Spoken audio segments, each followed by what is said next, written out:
야고보서는 히브리서와 비슷하게 마지막에 이제 정경이라는 것은 이제 정식 성경이죠. 성경으로 이제 인정을 받았습니다. 그 이유는 이제 행위에 중점을 두는 것처럼 보이기 때문이죠. 실제로 행위에 굉장히 많은 강조를 하고 있습니다. 야고보서는. 근데 잘 살펴보면은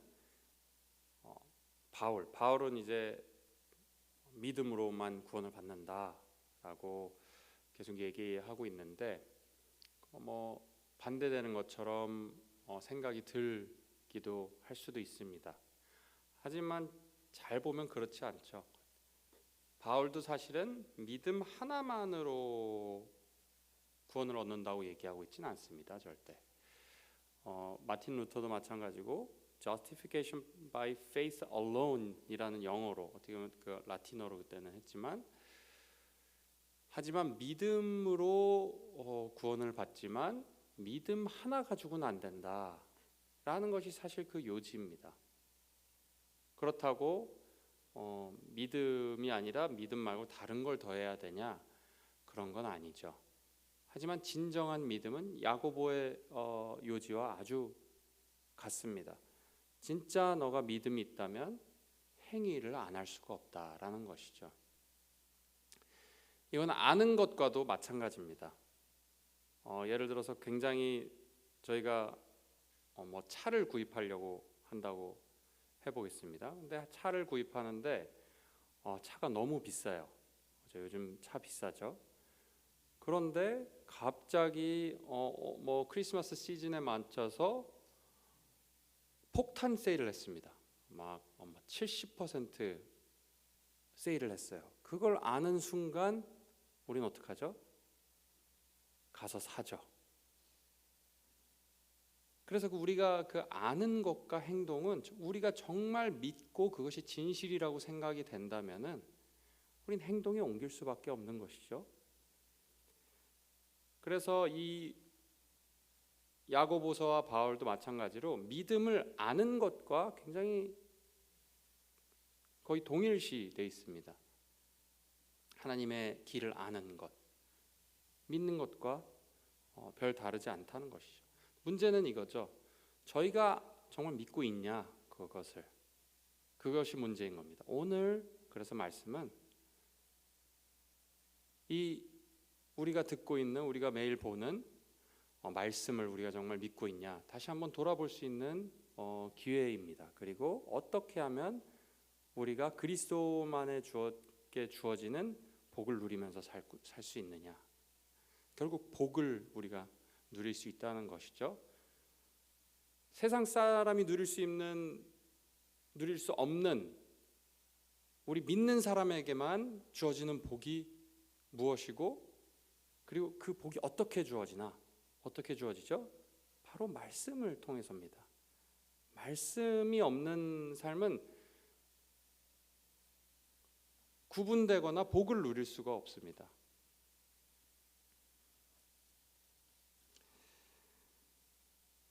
왜 우리가 이렇게 반복되는 것 같고 새로운 것이 없는 것 같은 삶?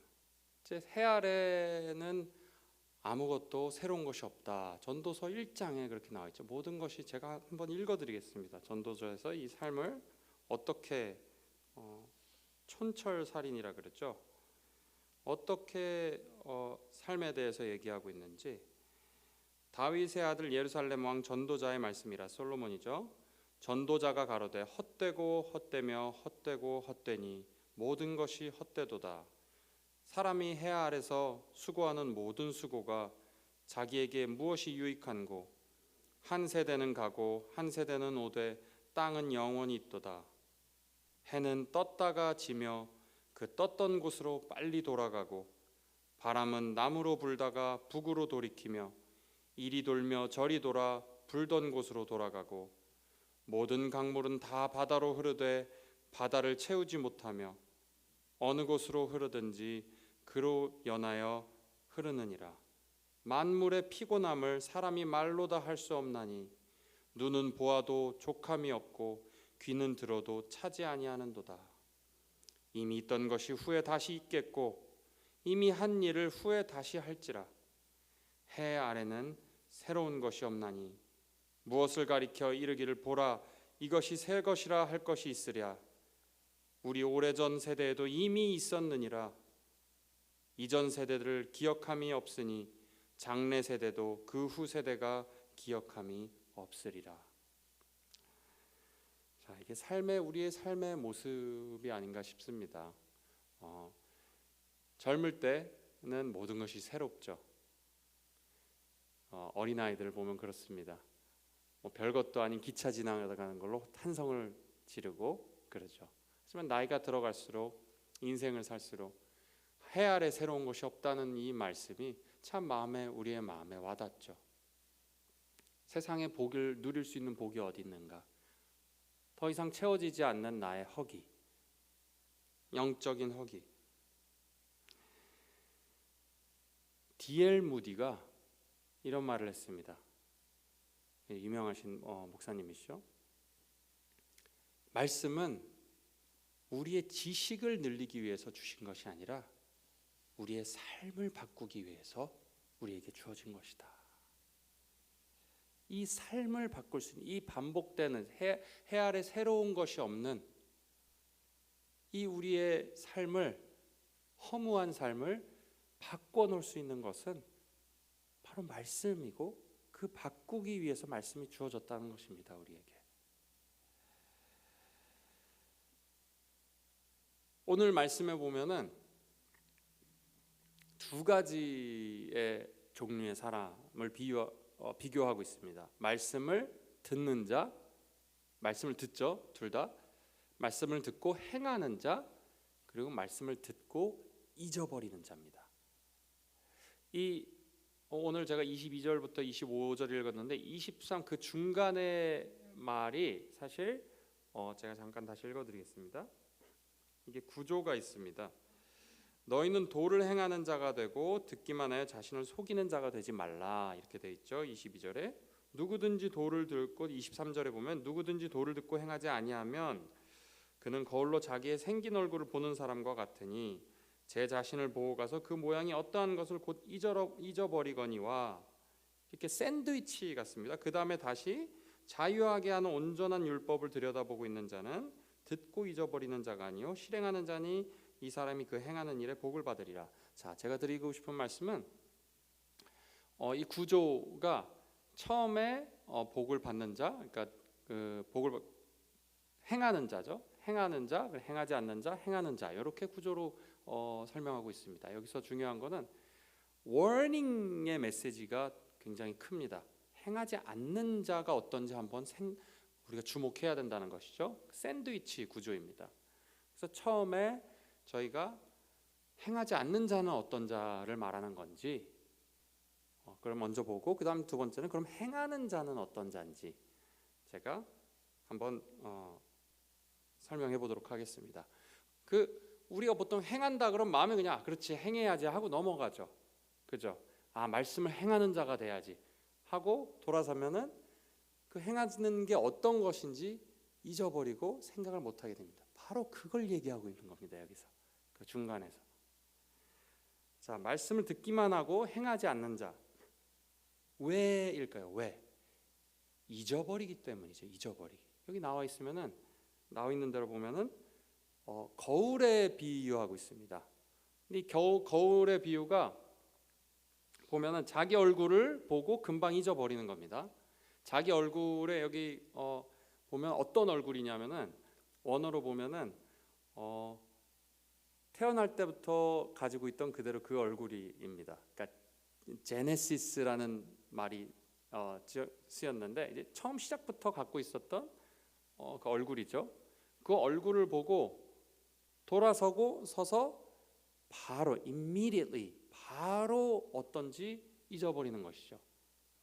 근데 문제가 있나요? 저도 거울을 보고 제가 거울이 어땠는지 익숙한 얼굴이고 금방 잊어버립니다. 여기서 오늘 그 거울 보시고 나오신 분이 계시다면 거울 모습이 어땠는지 자세히 기억하시는 분이 계신가요? 아마 없으실 거예요. 그 금방 보고 지나가시기 때문에. 그리고 중요한 것은 그 아침에 봤던 그 거울의 내 모습이 내 삶의 그 하루에 영향을 미치지 않는다는 거예요. 아무런 효과가 없습니다. 그냥 한번 체크하고 가는 거지. 뭐 묻은 거 있으면 떼고. 그 거울을 보는 행위가 내 삶에 그렇게 축복을 주거나 내 삶을 변화시키지 않는다는 거죠. 잊어버린다는 것이 바로 이런 겁니다. 지금 우리가 말씀을 보고 아무리 읽어도 우리의 삶에 변화가 되지 않고 아무런 영향력이 없다는 것이죠. 지금 듣고 잊어버리는 자는 순간적인 노출입니다. 그러니까 순간적인 노출. 그 순간에만 노출이 돼서 심지어는 은혜도 받습니다. 우리가 깨달음도 얻습니다. 하지만 곧 잊어버리죠. 말씀은 영혼의 거울이라고 우리가 얘기를 하죠. 겉모습은 거울로 보지만 말씀, 우리의 영혼의 거울은 어떤지 거울로 볼 수 있습니다. 그럼 왜 까먹을까요? 우리는 그걸 물어봐야 되겠죠. 오늘 말씀에서 아주 놀라운 말씀을 하죠. 너 자신을 속이는 것이다. 그런데 이게 무슨 뜻일까요? 말씀을 보면은 듣기만 하고 자신을 속이는 자가 되지 말라라고 되어 있습니다. 22절에. 이 속이는 것이 이게 참 기가 막힙니다, 여러분. 우리는 다 속이는 것에 아주 능숙합니다. 특히 자신을 속이는 것에 아주 능숙하고 자신을 속이는지도 몰라요, 우리는. 시카고 트리뷴은 예전 1990년대 존 반이라는 사람의 이 아티클이죠. 글이 게재가 된 적이 있습니다. 제가 읽어드리겠습니다. 인간을 다른 동물들과 구분짓는 것은 생각하는 사고 능력이나 도구를 사용하는 능력이 아니다.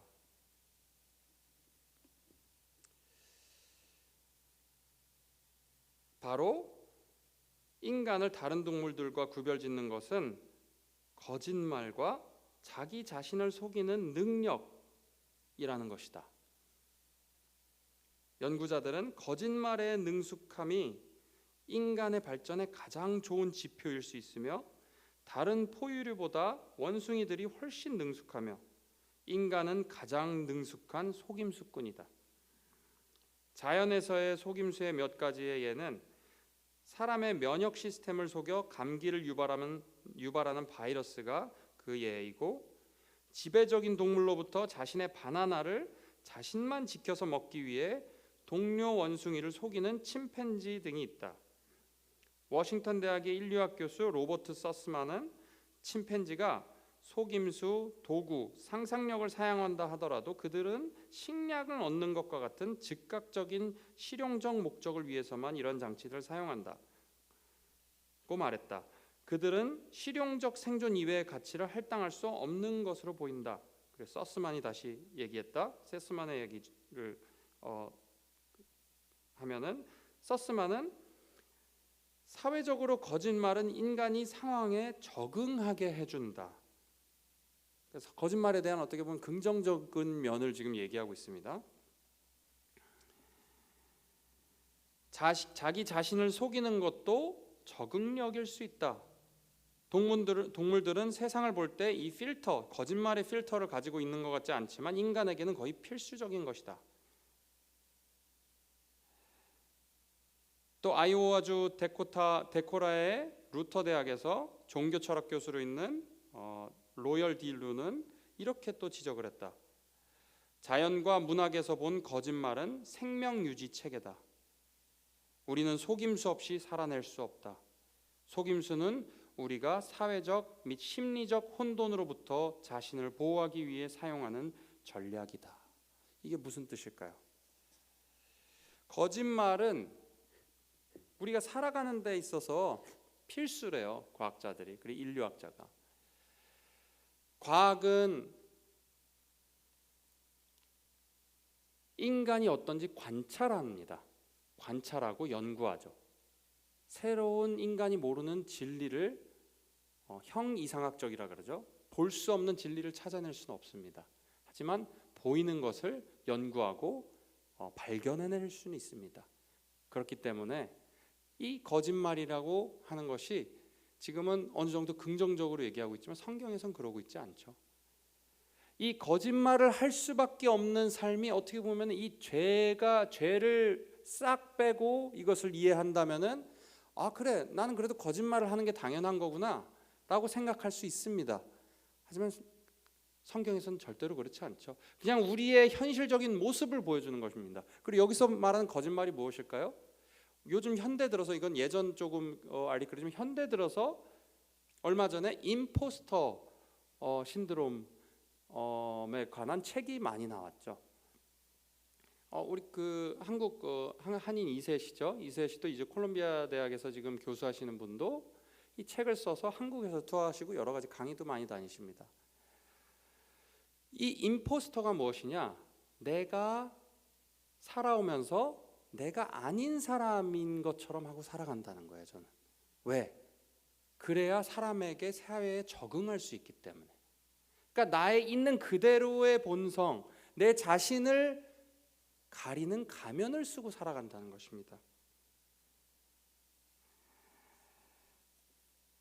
이 임포스터와 같은 그 신드롬, 사회적으로 도태되지 않기 위해서 나의 진정한 모습을 숨기고 사회적으로 잘 맞아 보이는 것 같은 사람으로 나를 보이기 위해 가면을 쓰는 것.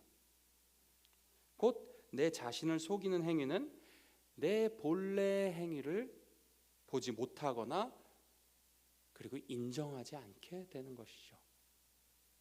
내 자신을 인정하지 않는 것입니다. 이대로. 그리고 심지어는 내 자신이 진짜 어떤지도 모르게 되는 거죠.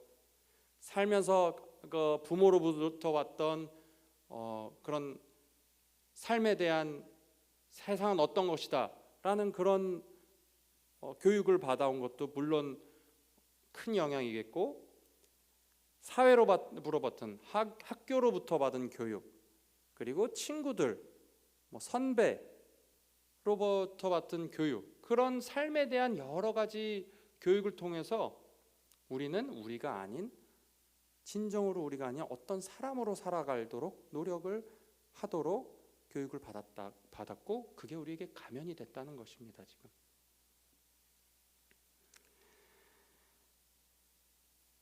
하지만 말씀은 우리의 본래의 모습을 드러내는 거울과 똑같습니다. 그래서 이 거울과도 같은 말씀을 읽을 때 우리는 본성, natural self죠. 본성을 적나라하게 보여줍니다. 우리가 그동안 가리면서 사람과 관계에서 꼭꼭 묻어놨었던 우리의 본성을 적나라하게 드러내주는 것이죠. 말씀은. 내가 가면을 썼는지 어떻게 아는지 아십니까? 이거는 내가 무의식적으로 하는 말과 행동에서 나옵니다. 그 가치관이라고도 하죠. 나의 가치관. 이게 대부분의 우리가 성경을 말씀을 보지 않으면요, 여러분, 우리의 가치관은 다 앞뒤가 맞지 않습니다. 여기선 이렇게 하고 저기선 상황에 맞게 얘기할 수밖에 없는 가치관입니다. 이 세상에 유일하게 진리라고 하는 것은 앞뒤가 딱딱 들어맞는 것입니다, 여러분. 세상의 상황과 시대에 따라 바뀌는 것이 아니고, 진리라는 것은 처음부터 끝까지 앞뒤가 맞고, 그것을 통해서 내가 세상을 볼 때 나의 인생이 모든 게 일관적으로 다 이해가 간다는 것이죠. 하지만 우리가 가지고 있는 그 거짓 가면으로 살다 보면은 모든 것이 다 이해가 되지 않습니다. 결코 내 자신도 이해할 수 없고 다른 사람도 이해할 수 없습니다. 근데 우리는 이것에 대해서 생각을 하지 않고 살아갑니다. 이것이 바로 내 모습, 거울을 보면서 그냥 지나가는, 잊어버리는 삶과 같다는 것이죠. 그리고 우리는 그 필요성도 느끼지 못합니다.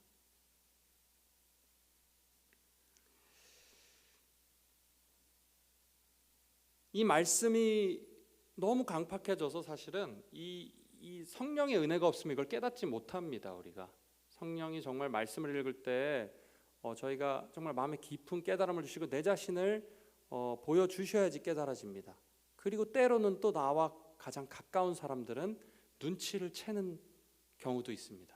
하지만 말하지 못하는 것이죠. 그래서 내 자신을 정말 어떤지, 내가 어떤지 적나라하게 보고 싶다. 그래서 하나님이 주시는 말씀으로 주시는 복을 누리고 싶다 하시면은 마음을 겸손하게 가지고 물어보셔야 됩니다. 옆에 아내분이나 남편분에게 내가 어떤 사람인지 물어보셔야 됩니다. 아니면 자식들에게 내가 어떤 사람인지, 나 좋은 사람이라고 듣고 싶어라는 마음가짐으로 듣지 마시고 이미 하나님한테서 다 사랑을 받고 있지 않으십니까? 완전한 사랑을 받고 계시죠. 물어보셔야 됩니다. 겸손히 듣고 상처가 페인이 되겠죠. 마음에 아픔이 있겠죠. 괜찮습니다, 여러분. 그게 과정이죠. 그리고 하나님한테 물어보셔야 됩니다. 그럼 말씀으로 응답을 받으셔야죠. 이게 바로 우리가 성화에서 놓치지 말아야 할, 우리가 거울을 보고 그냥 돌아서는 듣고도 행하지 않는 어리석은 자가 되지 않는 방법입니다, 여러분.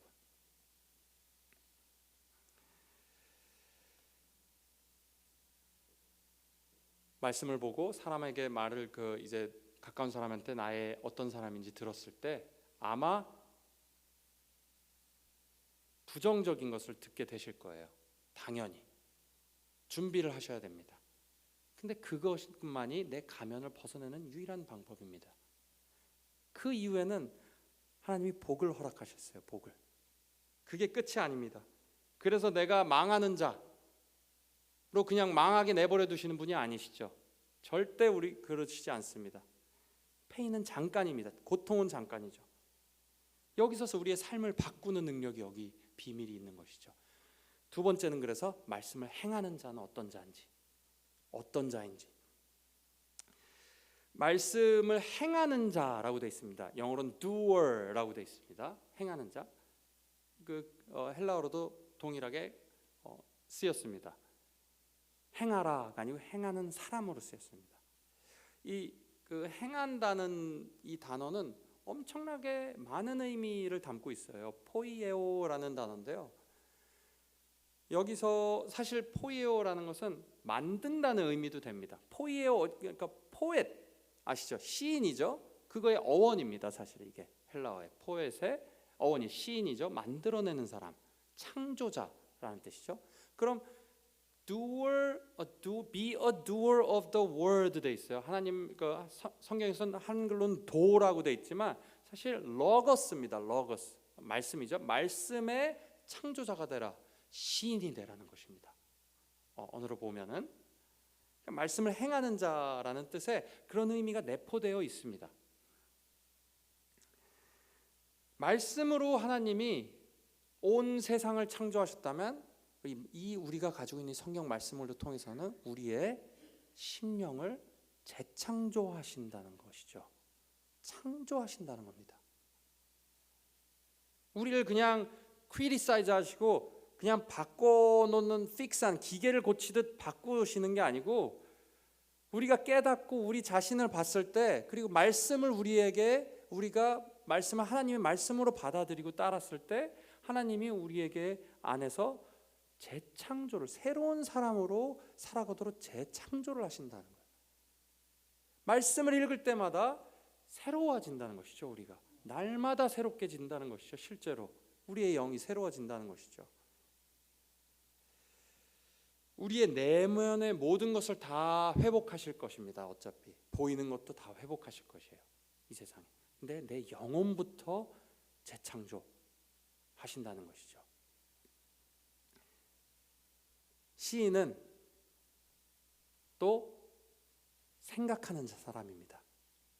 말씀의 시인은 방금까지는 우리가 읽을 때 하나님이 하시는 일이시고 우리가 말씀을 읽을 때 하나님이 그 일하실 때 우리는 어떻게 하나? 시인 같은 사람이죠. 말씀에 머무는 자라고 되어 있습니다. 한글 그 성경에는 간단하게 지나갔습니다. 근데 사실은 원어로 보면 머무는 자입니다. 거기에 머무는 자, 말씀에 머무는 자. 그게 무슨 뜻일까요? 말씀을 깊이 생각하는 사람입니다. 깊이. 그러니까 시인들은 뭐 하나 주제를 생각하면 그거를 몇 달이고는 생각해요. 그리고 그것에 정말 진심입니다. 그것이 거의 시인들은 시와 삶의 구분이 안 될 정도로 거기에 묻혀 사시죠. 시인분들은 고민하는 사람입니다. 고민. 깊이 생각하고 말씀을 읽고 깊이 고민하고 그리고 말씀이 삶이 저절로 삶이 되는 사람입니다. 그리고 그랬을 때 하나님이 아까 해주시는 그 변화를 경험하게 되고 뿐만 아니라 내 주변의 삶도 변화시키는, 내가 사는 삶이 변화되고 또 주변도 변화시키는 그런 놀라운 역사가 일어난다는 것이죠. 결국 말씀으로 내 안과 밖을 끊임없이 재창조하는 사람, 이 사람이 바로 말씀을 듣고 행하는 자입니다. 재창조하는, 내 자신의 재창조를 경험하고 또 나만의 세상을 재창조해가는 사람. 이거는요, 여러분, 저만 봐도 알 수 있습니다. 저 막 살았습니다, 여러분. 지금 여기서 이렇게 설교를 하나님의 말씀을 설파하고 있다는 것 자체가 저는 하나님 앞에는 굉장히 민망한 일이고 사실은 주님 앞에는 부끄러운 일이기도 합니다. 제가 근데 왜 이렇게 됐을까요? 제 마음대로 살고 정말 제 스스로 망나니 같이 살았다고 하는데 어떻게 이렇게 제가 하나님의 말씀을 연구하고 이렇게 완전히 다른 모습을 살 수 있을까? 말씀입니다, 여러분. 말씀의 능력을 저도 경험했습니다. 청년 때. 그건 제 와이프가 누구보다도 잘 알죠. 청년 때부터 제가 만났기 때문에. 그렇다고 제가 지금 말씀에 여기 나온 대로 말씀을 행하는 자로서 항상 살 수 있는 거 사고 있지 않습니다. 그렇지 못하죠. 하지만 확실하게 제가 알 수 있는 것은 그 말씀에 변화되는 삶의 복이 다른 어떤 복과도 비교할 수 없다는 것은 잘 알고 있습니다. 제가 체휼해서 알고 있는 복이죠. 오늘 말씀은 사실 큰 것이 아닙니다. 우리가 이미 알고 있던 것이죠. 다 말씀을 말씀이 육신이 되어서 살았을 때 우리의 복이다. 하지만 그것이 진짜입니다, 여러분. 그것이 정말이고 매일매일 반복되는 허무한 삶, 전도서에서 솔로몬이 얘기했던 그 매일매일 반복되고 하나 새로울 것이 없는 재미없는 삶에 날마다 우리의 영혼을 새롭게 하고 우리의 주변을 새롭게 하는 세상을 만들어가는 잡을 재창조의 일을 우리에게 맡겨주신 것을 기억하고 그 재창조의 원동력, 그 말씀을 우리가 보고 말씀에 행하는 자, 그 놀라운 선한 재창조를 해나가는 경험하고 또 우리 주변에 해나가는 그런 모두가 되길, 그리고 말씀을 무엇보다 사랑하는 자가 되기를 주님의 이름으로 진심으로 간절히 축원합니다. 저희 찬양 한번 하고 기도하는 시간 갖겠습니다. 아까 했었던 찬양을 너 예수께 조용히 나가 찬송하겠습니다.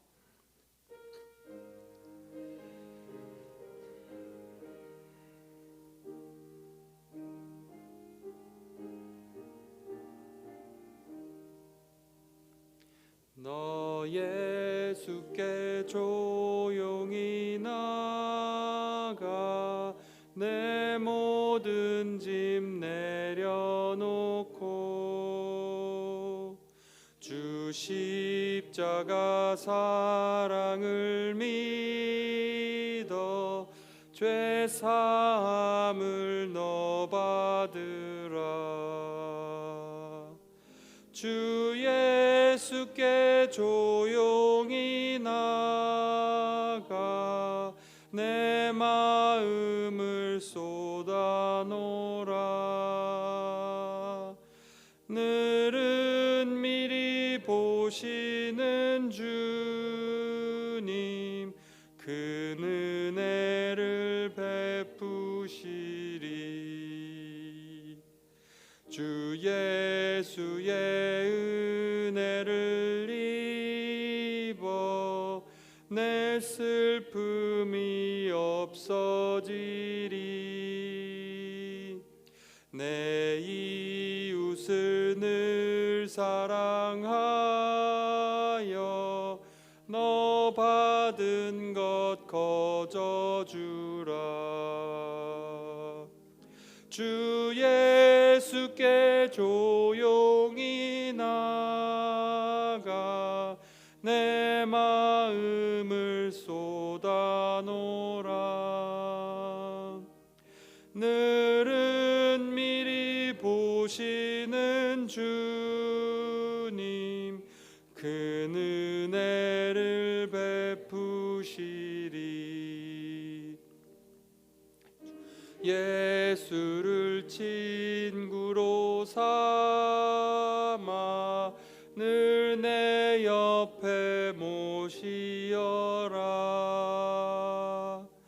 그 영원한 생명 샘물에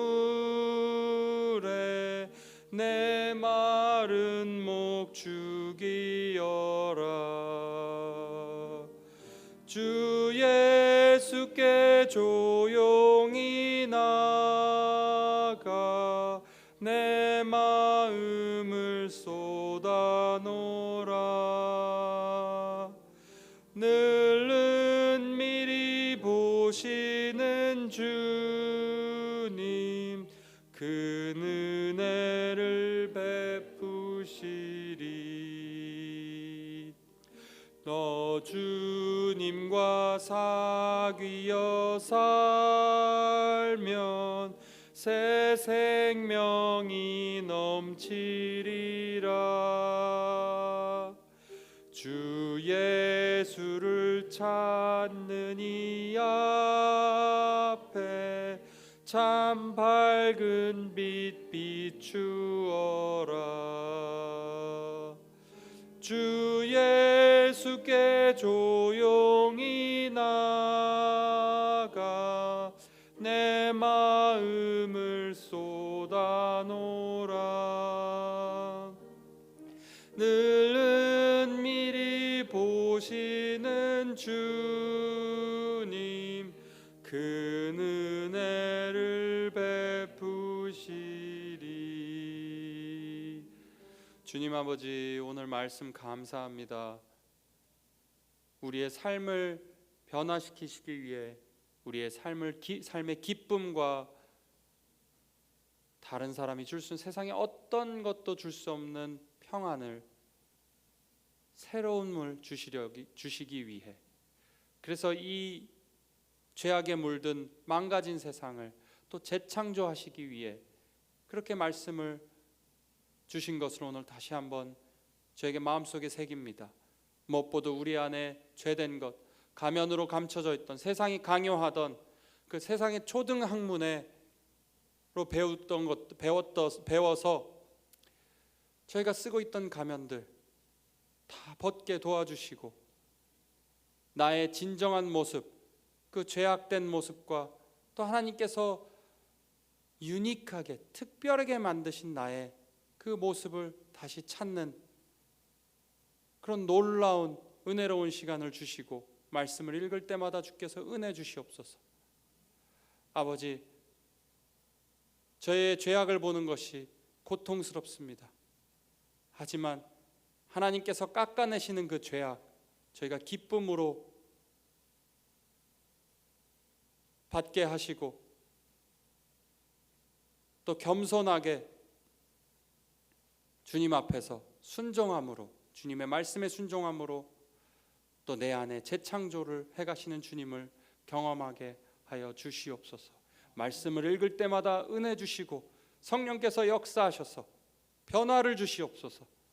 변화되지 않는 우리를 아버지께서 불쌍히 여겨주시고, 우리의 마음을 열어주시고, 우리의 강박해진 마음을, 딱딱하게 굳어버린 마음을 깨뜨려 주시고, 차가워진 마음을 불지펴 주시옵소서. 주님, 세월이 많이 남지 않았습니다. 우리가 언제 주님께 갈지 모르는데 주님께서 우리에게 특별한 은혜 허락하셔서 주님의 놀라운 능력과 영광을 마음으로 경험하게 하여 주시옵소서.